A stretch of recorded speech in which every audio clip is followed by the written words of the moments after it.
What's up, everybody? This is Evan Ingram, tight end for the Jacksonville Jaguars, and this is the NFL Report.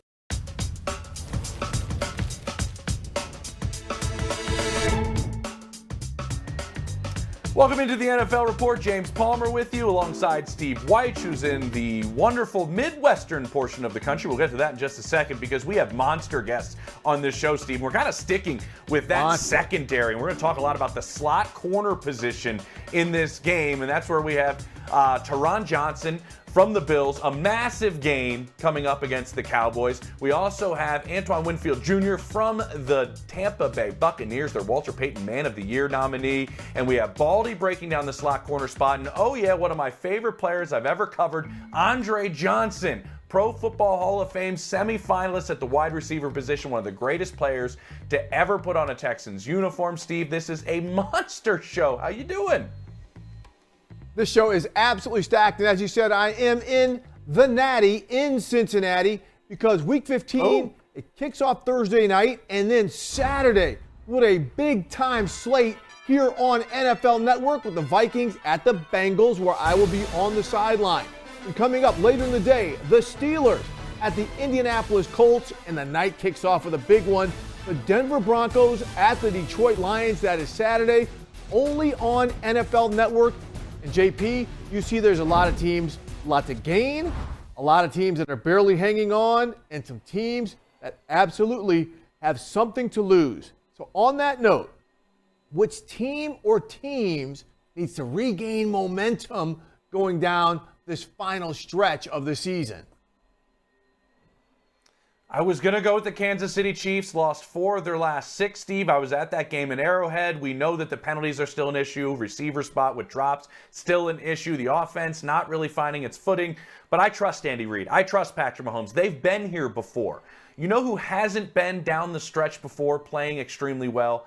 That's the Miami Dolphins, Mike McDaniel, and Tua Tagovailoa. I believe in December, they have to start getting their momentum back. We know what happened in December a season ago. And then on Monday night, we all see them cough up that game that the Tennessee Titans were almost gift wrapping to them. And man, does that make me get a bit of the scaries when I saw this offense operate without Tyreek Hill on the field. When he had that ankle injury that kept him off and on throughout the second half of this game, it looked like a different offense without him out there. And we're seeing Tua get sacked repeatedly. He was pressured on 40% of his dropbacks, sacked 5 times. A big part of that, Steve, when you lose your starting center and Connor Williams to an ACL, and that's the other part that gets me nervous. They need to build up some momentum as they're dealing with injuries on the offensive line, injuries on the defensive side of the ball. Can they find a way to get their swagger back as one of the most explosive teams to watch in all of football? Because this is what they finish with. Jets, Cowboys, at Ravens, and then they host the Bills, where Taron Johnson will be joining the show, their cornerback.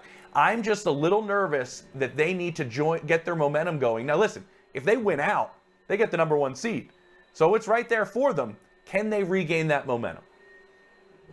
So it sounds like what you're saying is they're finally going to have some opportunities to beat some teams with some winning records, and they better. Look, I am going, though, James, to those Detroit Lions. This is a team that just has not looked right. We saw this great start that they had to the season. Now they've dropped 2 of their last 3. They're 9-4, so they still have a 2-game lead over the Vikings. But they play a very difficult Broncos team on Saturday. Their defense has allowed 30 points a game over their past 5 games. And again, I mentioned that 2-game lead. That's over the Minnesota Vikings. Guess who they play twice in the final 3 weeks of the season? Those Minnesota Vikings. So, yeah, it looks like they're going to make the playoffs, but they're a type of team that if they get rolling, if they regain that momentum, yeah, right now we're saying they can't hang with San Francisco or Philly or Dallas. But if they get going and playing like they did early in the season, they absolutely can hang with those teams. But they've got to get right. And this is a week against a tough opponent where they've got to figure it out. Yeah. Lions showing blitz. Bears have the Lions have their safeties back deep. Awaiting the snap, Justin Fields. Movement off the left side. Free play for Justin. Works it down the left side. He's got DJ Moore at the 5. loping into the end zone for the touchdown.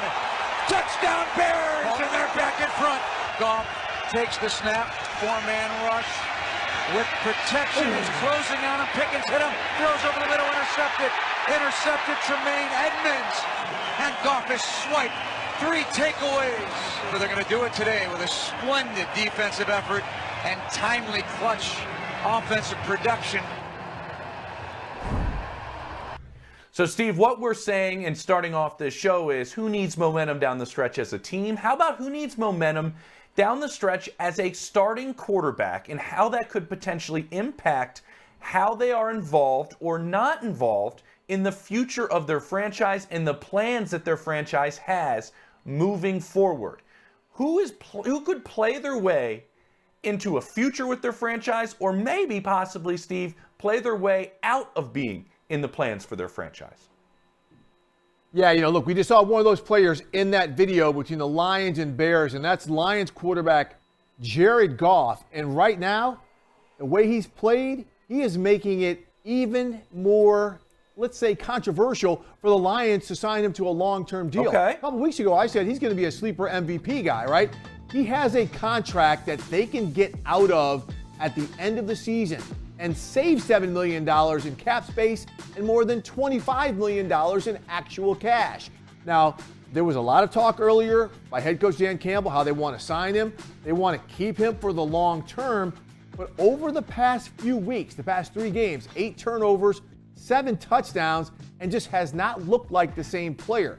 They also drafted Hendon Hooker, remember, quarterback out of Tennessee, who was the Heisman leader before he injured his knee, which has sidelined him. But this is going to be an interesting decision if Jared Goff does not get it together. That said, JP, if he does get it together, that's a player I could see them making a long-term commitment to. It's interesting you bring up Hendon Hooker. There were plenty of teams I talked to that, if he wasn't hurt, had him above Will Levis in their quarterback rankings and evaluating the quarterbacks that were coming out in this draft. How about the quarterback that was also in that highlight who threw an absolute dime in Justin Fields? I think, Steve, Justin Fields could play his way out of Chicago with a tremendous finish or a poor finish. Follow me here. What if they have the number 1 pick and the Bears fall in love with a quarterback in this draft? And I mean absolutely fall head over heels in love with a quarterback in this draft. And they want to move on from Justin Fields. If Fields plays extremely well down the stretch, his trade value goes up. He becomes more marketable for them to build more around a rookie quarterback. If he plays poor down the stretch, the same thing could be said in almost a different vein, that they feel like they have to move on to another quarterback in this draft, and if they have the number 1 overall pick, they obviously can do that. And then there is the third option, honestly, that he plays extremely well and he stays in Chicago, and then they use that number 1 pick to possibly build some ammunition by trading back and putting more players around him. I believe all of Chicago is picking up the phone right now saying, please get us Marvin Harrison Jr. if we're keeping Justin Fields. And so I'm just fascinated by what could happen with Fields down the stretch, because however he plays, something wild could happen with his future in Chicago. Oh, no doubt. This is going to be one of the biggest stories to watch as the season finishes and in the early part of the offseason. But JP, first off, we've got to get to the playoffs and this playoff run, and our next guest could be heavily involved. Taron Johnson, the defensive slot corner for the Buffalo Bills, is going to be walking right off the practice fields and onto our TV screens and podcast ears. Well, that's coming up on the NFL Report.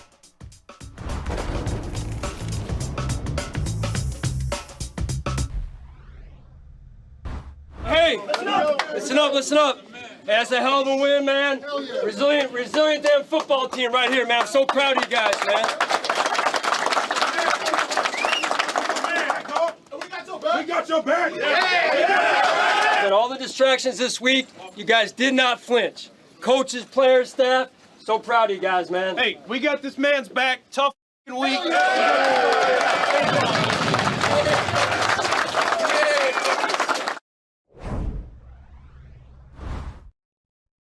Ooh, that was in the Bills locker room after a monster win at Arrowhead, and now we are joined by Bills cornerback Taron Johnson, fresh off the practice field. Look at this. He's got grass stains on the jersey. He's ready just to jump in front and talk some ball.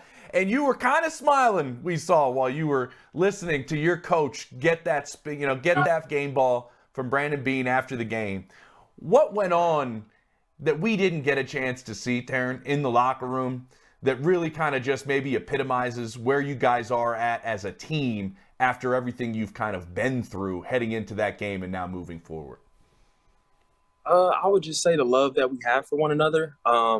I mean, I think it's special, you know what I'm saying? I haven't been anywhere else. I've been with the Bills my whole career, but it feels different here just based off of how I feel like the coaches treat the players, how the players treat the coaches, and just how close we are together. You know what I'm saying? So it felt like love. So I was excited that we got the dub. That's awesome. And Taryn, you know, we were just on the show a couple of weeks ago, or heck, last week, saying the Bills are a team that, if they find their footing, are going to be super dangerous down the stretch. Do you think that victory over Kansas City has put you on that trajectory? Definitely. It's just, I mean, but at the same time, we got to make sure we're taking it 1 week at a time. You know what I'm saying? And just making sure we're taking the steps to get the result that we want on Sunday. Okay, 1 week at a time. This is my last question before we move forward about that game. I was standing on the sideline at Arrowhead on the 25-yard line when Travis Kelce laterals the football to Kadarius Toney. I just want to know what's said in the defensive huddle after that play is called back and you're getting ready for the next play. Does anybody say anything like, oh my God, what just happened? Thank God we're back on the field and this game is still going? To be honest, nobody said anything. You know what I'm saying? I saw the flag. Like, I saw the flag like early in the play. You know what I'm saying? So I didn't know what it was for, but I had saw it. But when I saw it after they scored a touchdown, I'm like, okay, it doesn't even really matter. You know what I'm saying? But it was just like no one said anything. You know what I'm saying? We just trying to still win the game even after that play was over. You know what I'm saying? We was just trying to figure it out and win the game. Yeah, you know, for those who are looking at that clip right there, I know you can't see it, Taryn. You were the one lined up in the bunch where you actually connected with Kadarius Toney as he came off the line of scrimmage, and you went to the flat. But let's move this forward because you guys have a big game this week against the Dallas Cowboys. And you know the hype train that's coming along with Dallas. You know how well that they're playing. What type of challenge do they give to you guys, knowing how hot they are, especially how Dak is in that passing game, and especially as a defensive back, some of the things that they're trying to do in that passing game? I think the fact is you got to get Dak off rhythm. He looks very comfortable. Looks like he has time in the pocket, and he's stepping up, making some good throws. And I feel like the biggest thing is hopefully our D-line just get after him, make him uncomfortable, and I think that'll make a big difference. Your D-line was able to do that to Patrick Mahomes in those final couple of plays. You guys didn't even have to bring extra pressure, and you were able to get after Mahomes those last 3 plays after that play we've been breaking down there. And let's talk about that passing game. You saw in those games against Philly, obviously you've studied all the film. CeeDee Lamb, his favorite target, sure does like to make some damage out of the slot. That is a spot that you line up for. What makes CeeDee so dynamic when he lines up inside like that? I mean, he's a very smooth route runner. Crafty, you know what I'm saying? He's gonna be able to. He's good at getting space off between him and his defender, and not to mention he's great at making the contested catch. So I mean, all those things alone make him a really good receiver.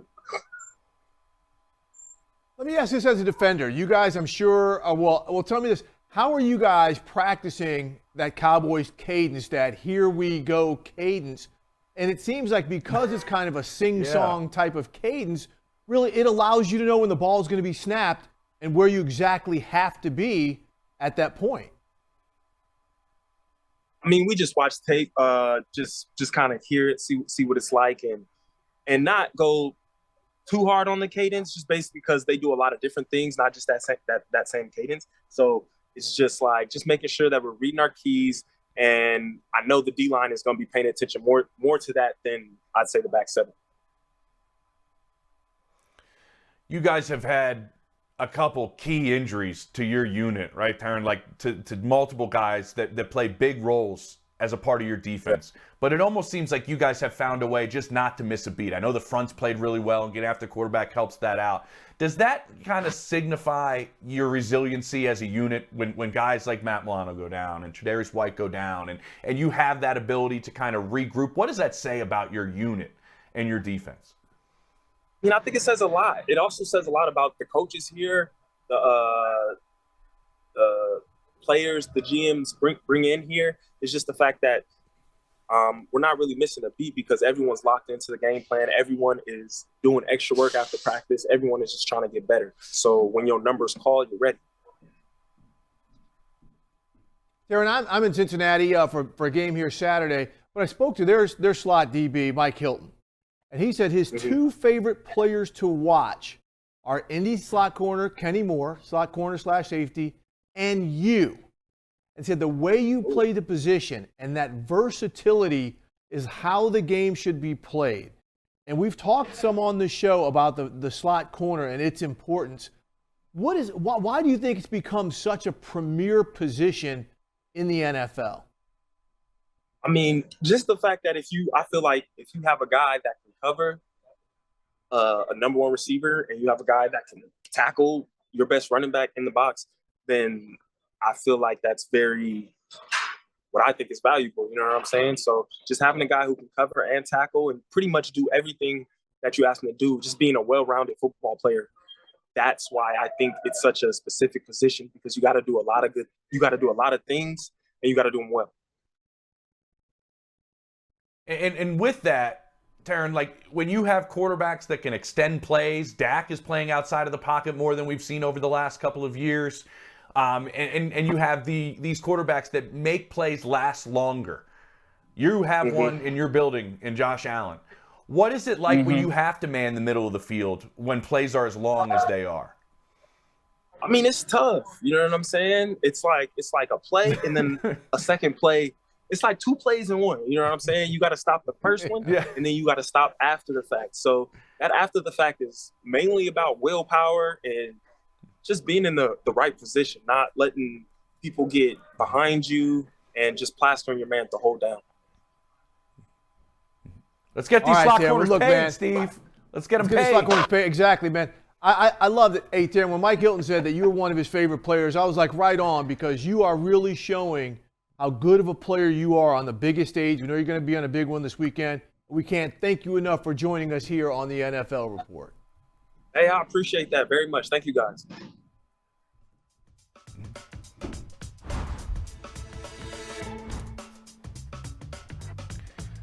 Coming up next on the NFL Report, Antoine Winfield Jr., the Walter Payton Man of the Year nominee for the Tampa Bay Buccaneers. We're sticking with these dynamic players in the secondary because they need some attention. That's coming up next on the NFL Report.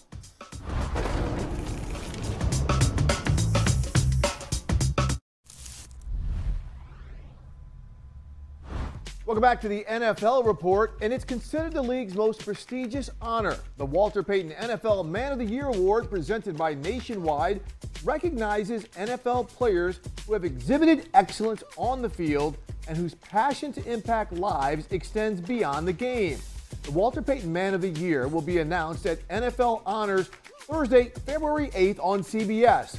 To learn about all of this year's nominees, visit NFL.com/Man of the Year.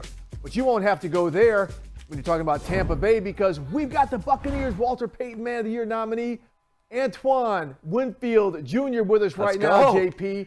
We got the man who sacks quarterbacks, intercepts passes, but also affects lives. Antoine, thank you so much for joining us, and congratulations on this prestigious nomination. Thank you very much. I appreciate it. All right, so tell us about it. I gotta because ask, you do so much. Go ahead, Steve. Okay, hey, real quick, guys, let's reset. Sorry about JP. You go ahead and do that. Sorry about that, Antoine. Let's reset this, LC.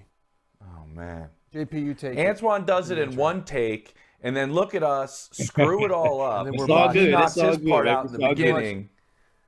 He was flawless. You're watching my voice here. Yep, and I'm botching it.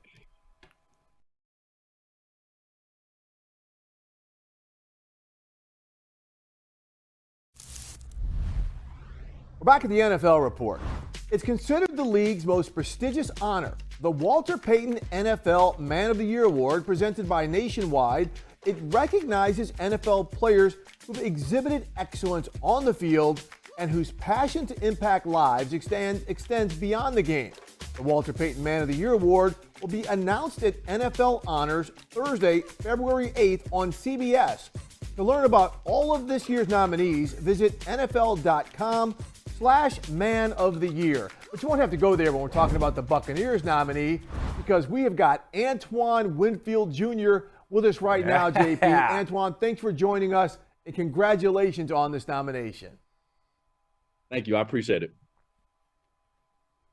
And we saw you in the promo there pushing the shopping cart. We know you do stuff throughout the community, taking a lot of kids in the foster care system, whether you're going and getting mani-pedis, you're taking them to Topgolf, you're taking them shopping sprees. We're doing all of these different things. But specifically, what stands out to me is, with a lot of these youth, they're not starting at the same spot as a lot of other kids are starting. And you want to make sure you get them to start this path of life at the exact same spot so many other kids get a chance to, right?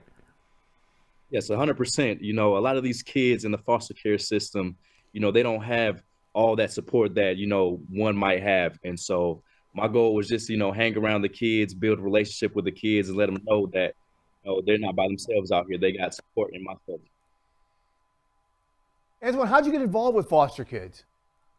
Yeah, so I ended up went to a gala or a fundraising event, and I introduced to these people that work at a heart gallery, and they help foster kids get adopted. And then I remember talking to them. I'm like, I should do something with you guys. So I told them just to bring a group of foster kids out. I took them to Topgolf.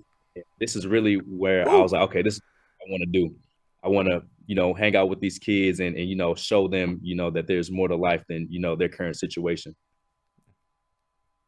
I love it. You got the Iron Man mask on right there, Antoine. I love that. What's the best thing you've taken kids to, and what's maybe something you haven't done yet that maybe's kind of kicking around in that brain that you'd like to go and have some experiences with some of these kids with?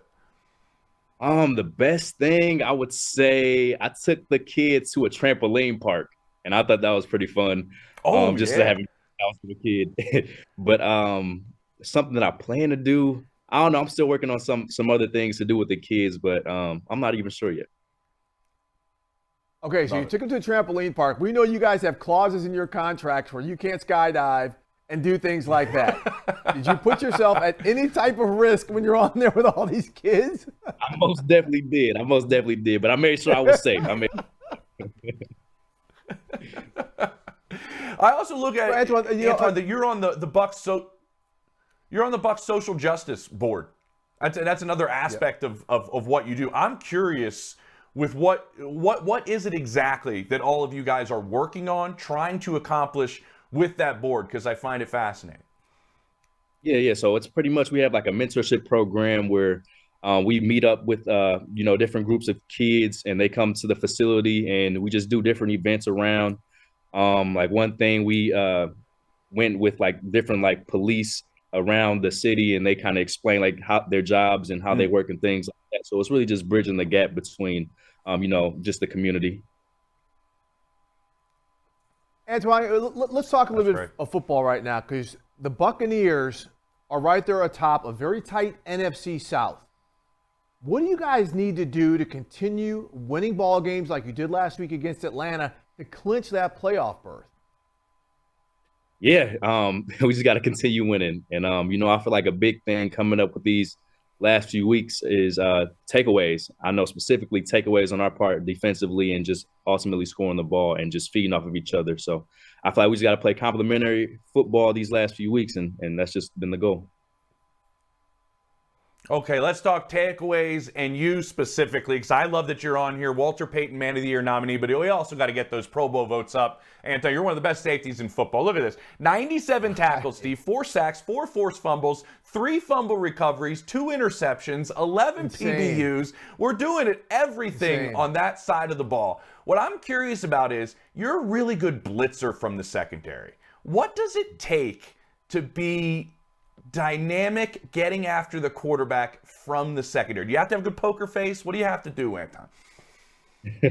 It's tough because I get ID'd a lot, so they know I'm coming when I'm blitzing. So it's really a matter of whoever's trying to block me, because they're gonna send somebody to me. They're not gonna let me just run free anymore.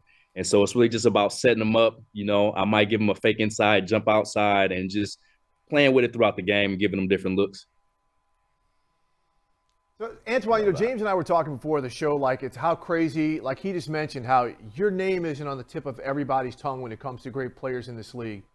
But also your wide receiver, Mike Evans. When we hear about the great wide receivers, for whatever reasons, he seems to get kind of played to the left a little bit. And we know he's a future, probably first ballot Hall of Famer.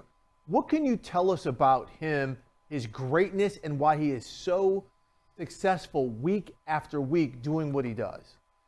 Man, his consistency. I mean, you can see it with the numbers, but that's I knew you were going to say that. I mean, what was it, 10 years in a row, 1,000 yards? Like, that's insane. So, but it's just been his, and he's a great player and will be in the Hall of Fame one day. He is tremendous in the red zone, but you guys as a defense have been really good in the red zone of late. We know you have to do that down the stretch here. What makes a really good red zone defense in your mind?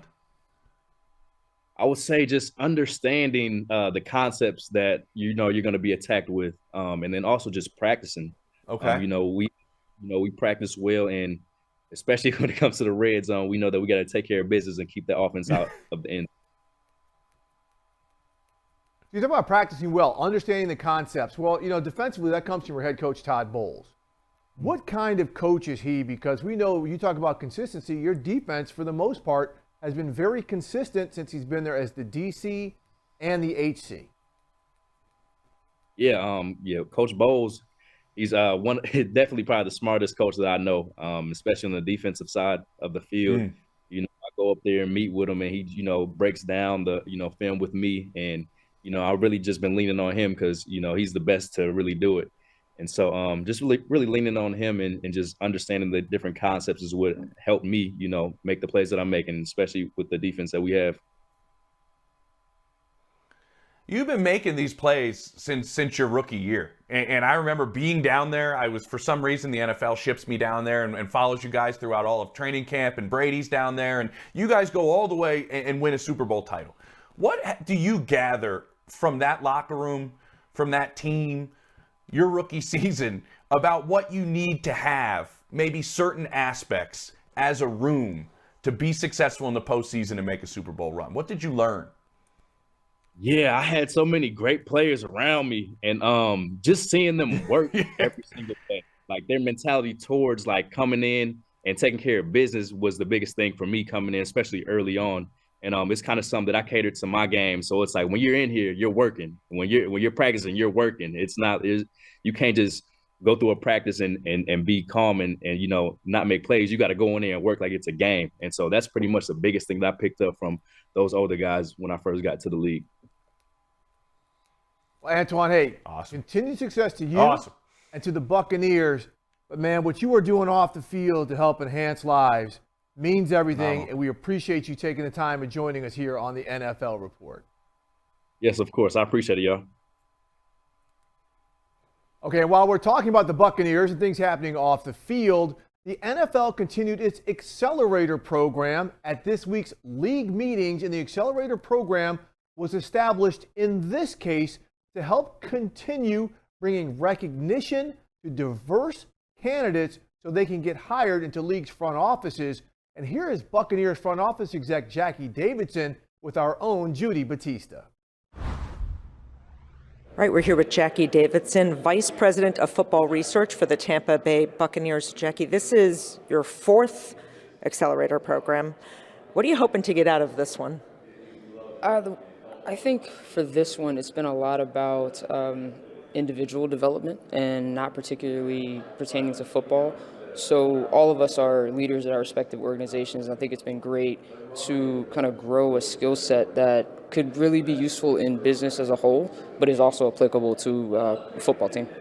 Maybe how is this version of the accelerator different, and sort of does it give you maybe a different avenue for development than you've had in the past? Sure. I think, piggybacking off my previous answer, it has been less football intensive, but it's some of the things that we don't necessarily get on a day-to-day when we're so, scouting centric or, salary cap centric. It's more about, how you work within or most effectively within a team, how you sort of cross generations with all of the people in the building. One of the sessions we just had really kind of hit on something we talk about all the time, that we get older, the players stay the same age. So it's about trying to bridge that gap between those generational divides. As you said, stuff that can apply broadly in the business world.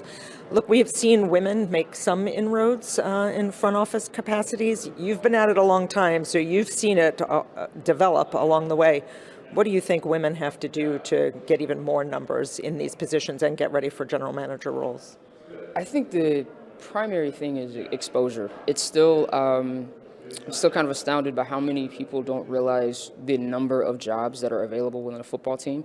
We always think about the front-facing ones, but there are a lot of things that go on behind the scenes and areas that women can go into that aren't playing, that aren't coaching, that aren't even scouting. There's all these other inroads that I think we just have to become more visible and let people know they're out there. And then once they're in, do what you can to get up the ladder. Your own path. That's a really good example of that, right? No doubt. Right. Jackie, thanks so much. Thank you. Good to see you. The Bucs have been always good in the front office in aspects of finding different ways to be successful. Jackie, a big part of that. Coming up next, Andre Johnson, a Pro Football Hall of Fame semifinalist once again. He actually torched Antoine Winfield Sr. a few times in his career. He's up next on the NFL Report.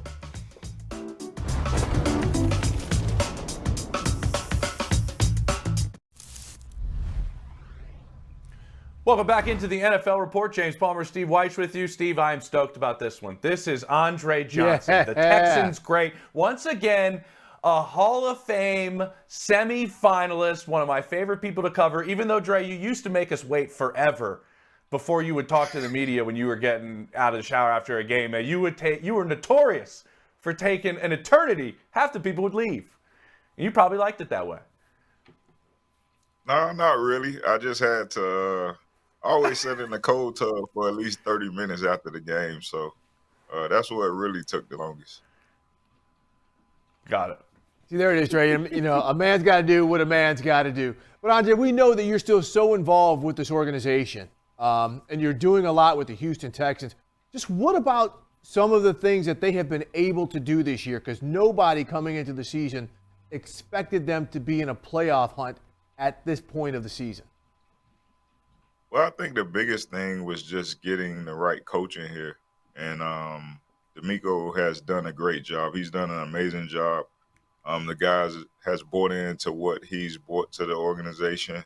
And I also think that the future looks very bright. He has a great reputation around the NFL. And I think it has also, made this place a landing spot for free agents. So guys love him around the league. Guys speak highly of him around the league, and he's doing a great job. And Dre, you played with D'Amico. You know him as a player. You know him as a person. You know him as a man. When he was kind of being sought after by every team, pretty much that had a head coaching vacancy and wanted D'Amico to come into their building, did you get on the phone and be like, I know Houston's interviewing you. I know you want to come here, but I got to try to push this over the edge in some capacity, because you knew kind of the type of player and type of coach he was? No, I just, he texted me, about him wanting to come to Houston. And I think for me, it was just more of just like, I reached out to Cal, and I just told him, like, we need to make sure we make the right decision, on this next hire. And, he was in total agreement with me, but I never gave him a name. And when I found out D'Amico was going to get the job, man, it was pure excitement. Hey, Andre, I'm going to go back to what you said earlier about D'Amico's reputation around the league. I mean, you were a player. Players talk. to assistant coaches, to each other. But how important is it for you to say, hey, man, you want to come here. You want to play for this guy. He's going to get the best out of you. He's going to treat you a certain way. Talk to us about that grapevine and how much you think that's going to help the Texans as long as DeMeco Ryans is their head coach. I mean, I think if you look at when he was in San Francisco and he was the defensive coordinator, the way the guys responded to him, and even then, you know, everybody spoke so highly of him. Even him being here as a teammate, you know, he always had that leadership quality about him. It's no surprise to me or any of his teammates. If you would have saw his press conference, there was so many of his former teammates here, just so excited for him to be the head coach here. So I've seen every press conference here except for Dom Capers. And during DeMeco's press conference, it was the most energy I had ever seen in this building for a head coach that was coming in here. So he had, I mean, from local rappers to his former teammates, anybody that was involved in this community was so excited to have him back here because we knew what we were getting as a head coach. Oh, boy. Oh, boy. Hey, was Megan Thee Stallion there? I'm assuming Bun was fired up. No, I bet you Bun was there. Bun was fired up, I guarantee. Yeah, Bun B was definitely there. Yeah, he was definitely there. He was rocking. Go ahead. I know he was. I want to touch on that because you mentioned everything that you've seen in that building. You have said, you know, I think it was recently that you're going to be around this organization until they put you in the ground. You just love the Houston Texans organization. You spend time on the business side. You spend time around the football side. So with that said, and I've been to a couple of games this year and seen what that building looks like. What is the biggest difference right now from what the last couple of years were and now what it is in your mind? To me, it's just it has more of like, so when I first got here, everything about this organization was kind of family oriented. You got to know people on the business side. You know, you got to meet their families. You got to, you know, spend time with their kids, and it just kind of, it made everybody just kind of want to win and do the right things for the organization. And I think, you know, in the previous years, everything was so separated. And I think now we're getting back to where, you know, guys are hanging out, spending time with each other, like CJ does things for the guys, has guys over to his house. Just the camaraderie is so different. Like when I was playing, we would sit out in the parking lot after the games, win or lose. And, you know, our kids and families would, you know, just sit around. We'll talk about the game and, you know, talk about things we could have done different and fix. And I think that's what it's getting back to. It's just, you know, bringing back the old things that we used to do, and the camaraderie is back where it needs to be. Well, Andre, you've got that aspect of it, which is hugely important. But you also got a quarterback in C.J. Stroud. I mean, what has he done to accelerate the success of this team? CJ is just an amazing leader. He's a leader of men. Even though he's young, you know, he came in right away and grabbed the attention of the team. And like I said, he right now to this day, he has guys over to his house, and you know, the guys get to hang out and, you know, just kind of build as a team. And you know, all the guys have bought into his leadership.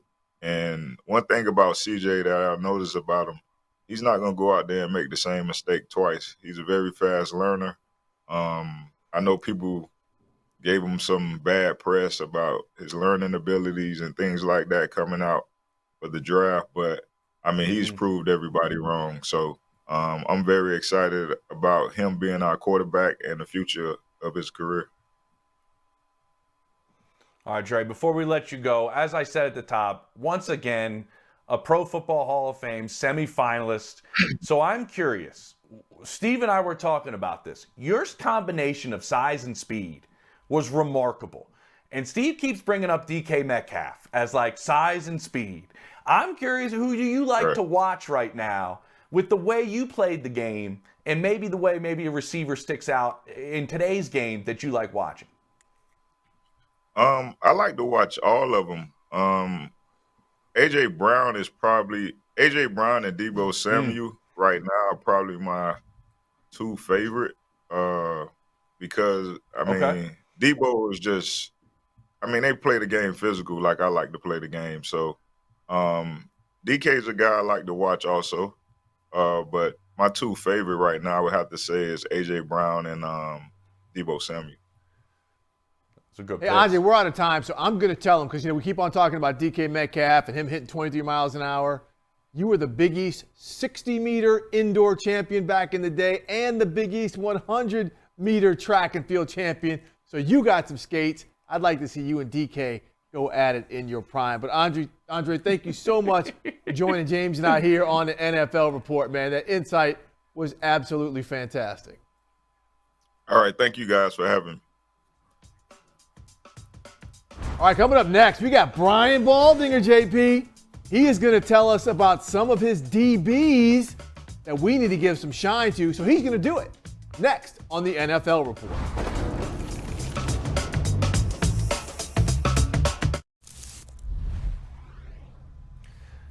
Welcome back to the NFL Report. James Palmer, Steve Weich with you. It's Baldy's favorite films, Baldy's breakdowns. We just kind of stole it for our show because we love having Brian Baldinger on every single Thursday. And this is why Baldy's the best, Steve, because what do we have? We're talking secondary. We're talking to multiple slot corners. We're talking to Taron Johnson on the show, Baldy. And you wanted to break down really guys in that specific position. Before we get to the players, could you maybe just tell everybody who's listening or watching how this position in your eyes has gotten so important to defenses?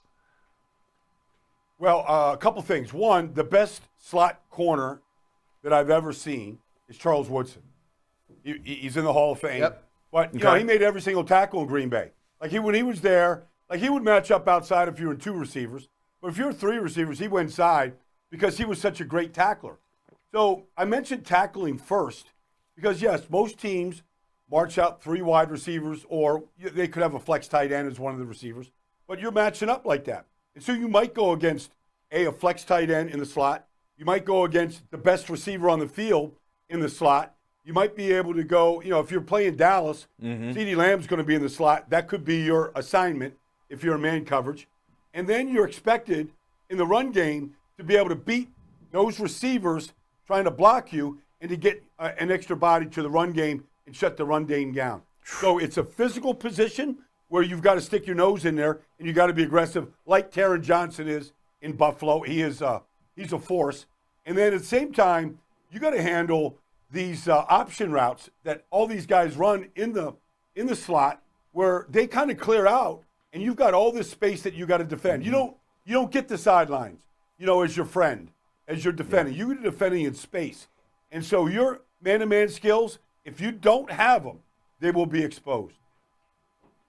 That's such a great breakdown because, Rondé Barber, the Hall of Famer, he was the first guy who really brought significant attention to that nickel position. He said he'd have to go to linebacker meetings, DN meetings, corner meetings, safety meetings to talk about the complexity of the position.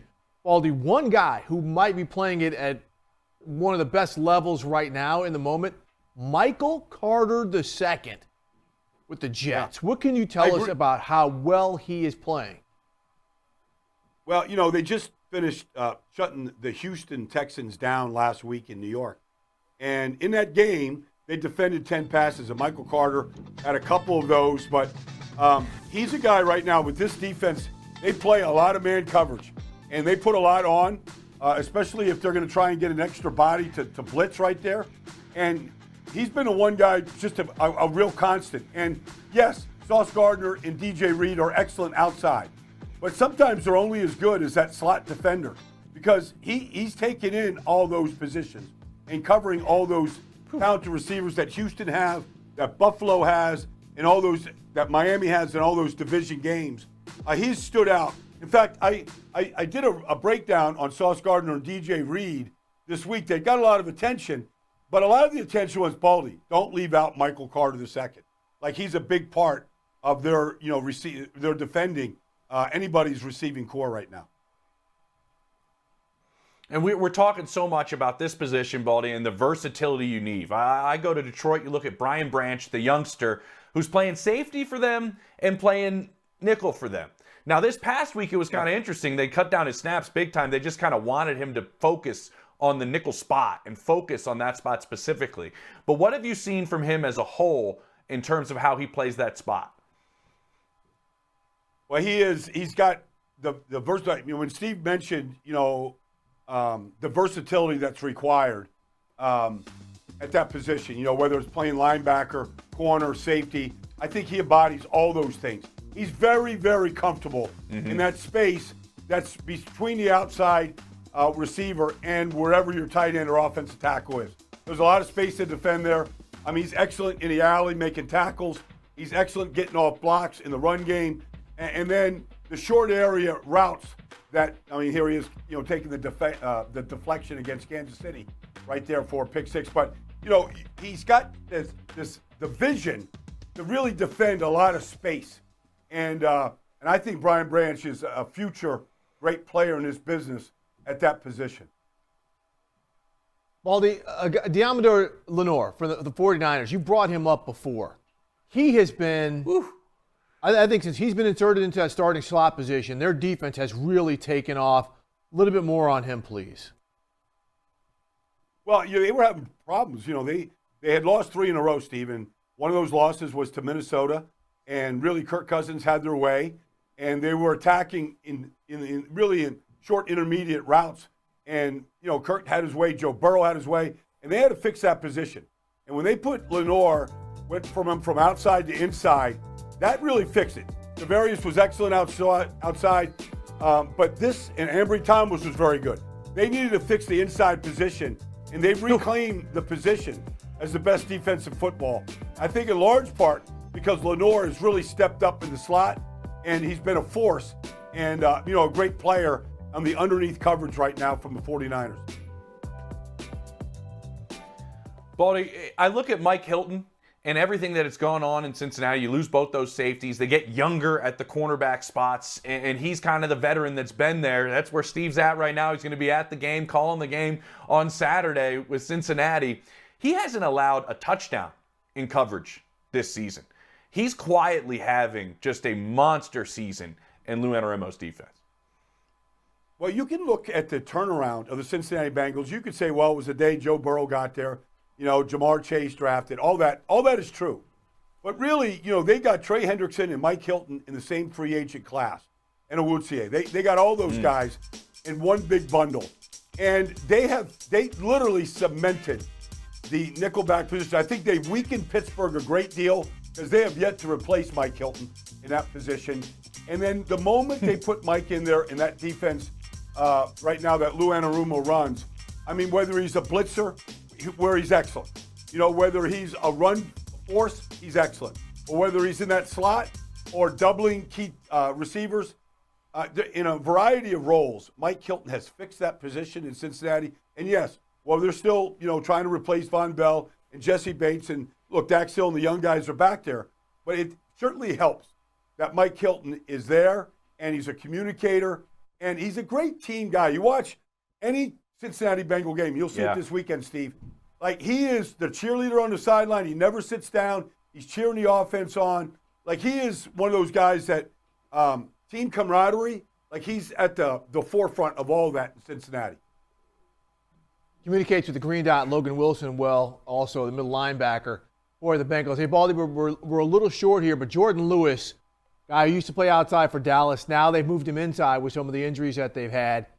That has really helped magnify some of the things they like to do defensively as well. I agree. I totally agree. You got Deron Bland who's getting all the attention this year. Stephon Gilmore has been better than anybody could have imagined. Yeah. But the third component, especially last week playing the Eagles with as much 3 receiver sets as they put out there, Jordan Lewis, healthy in the slot, is probably his best position. He played outside early in his career coming out of Michigan, but I feel like this is his position, and he's upgraded the overall secondary of the Cowboys. It doesn't get the attention because of Deron Bland's pick sixes and what Micah Parsons does every week. But the back end of this defense, Donovan Wilson, Jordan Lewis, Malik Hooker, Like, they are very sound in what they're doing. Unreal. I love when we can focus on something like this, Steve and Baldy, that we can have just a deep dive on who's playing a position that maybe I think Baldy's getting overlooked quite a bit. Teron Johnson said it to us. He said, listen, it's one of the hardest spots on the field, and specifically in today's game with everything you got to be focused on. So this is one of my favorite ones we've had, I think, ever on the show. Well, Teron Johnson is, I mean, first of all, for his size, to be as physical as he is, they would not be the Buffalo defense that Sean McDermott has been putting out there without his ability to play in the slot. He makes Micah Hyde and Jordan Poyer even better. And he's very, very versatile. And number 7, just watch him this weekend against Dallas, everybody. Number 7 shows up. Tough. He makes, he leaves his mark. He certainly tough. does. All right, Baldy. Be lined up against Appreciate CeeDee you, Lamb brother. in there a little bit. That's going to be dynamic. That's right. Hey, appreciate you, Baldy. We'll see you next Thursday. Yep. Speaking of next Thursday, make sure to watch us next Thursday and next Monday here on the NFL Report, 7:15 p.m. Eastern Time. These guys are watch handsome. us on the NFL app. You can watch us on all the free streaming apps like Roku, Peacock, Pluto. But also remember, JP, we are a podcast, and this show, as great as it is on TV, is on the go. Sounds even fantastic. Okay, so big game this weekend. I want to go back to the Denver Broncos real quick. Got about 15 seconds. Tough matchup against the Lions. Do the Broncos keep it rolling? They keep it rolling. And you know what I'm going to say real quick? They have found a slot corner in Jaquan McMillan. They love the kid. They think he has been phenomenal in the slot spot. I love that you asked that, because let's just make this entire show about one position, and we're trying to get it paid, guys. It is going to be a phenomenal weekend of football. Specifically, watch those guys lining up in that nickel spot. And we're versatile, guys. Listen to us on the podcast, just like Slot Corners. We're everywhere. See you Monday.